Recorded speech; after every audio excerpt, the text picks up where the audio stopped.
Government teacher PET Pushpa గారు,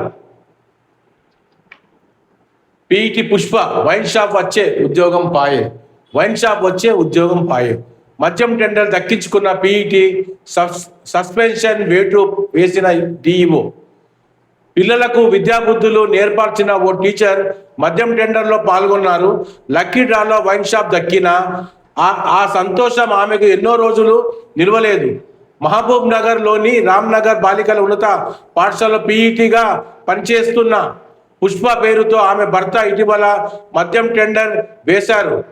lucky డీప్లో వారికి Dharmapur wine shop దక్కింది. అధికారులు సమక్షంలో పుష్ప సంతకం చేసి ఆ ప్రక్రియను పూర్తి చేశారు. అయితే ప్రభుత్వ ఉద్యోగులు, ఉపాధ్యాయులు మద్యం టెండర్లను దక్కించుకోవడానికి అర్హులు కాదని నిబంధనలు ఉన్నాయి.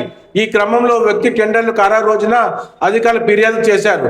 ఇప్పుడు ఎట్లా ఉందంటే, ఇప్పుడు ఈమె విద్యాబుద్ధి నేర్పించాల్సింది ఫిజికల్గా మన స్పోర్ట్స్లో. అట్లాంటి పుష్ప గారు ఇంకా అది చాలా అనుకుంది, ఆమె చాలా అనుకుంది, ఇంకా చాలు ఇన్ని రోజులు.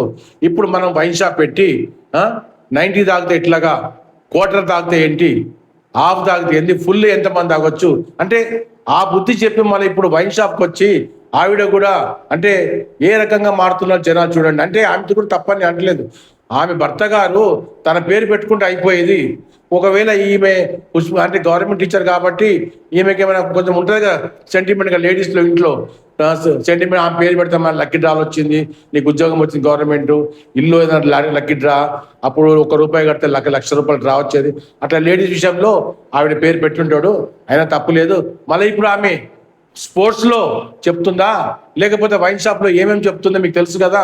ఏమందు చీప్ లిక్కర్ తాగితే ఏమవుతుంది, ఆరోగ్యానికి హానికరం ఎట్లాగా అవుతుంది, అవన్నీ మళ్ళీ ఎక్స్ప్లెనేషన్ చేస్తూ ఆమె వైన్స్ నడుపుకుంటూ దాంట్లో కూడా మంచిగా అధికంగా డబ్బులు రావాలని కోరుకుంటూ మీ జర్నలిస్ట్ దేవసేన్.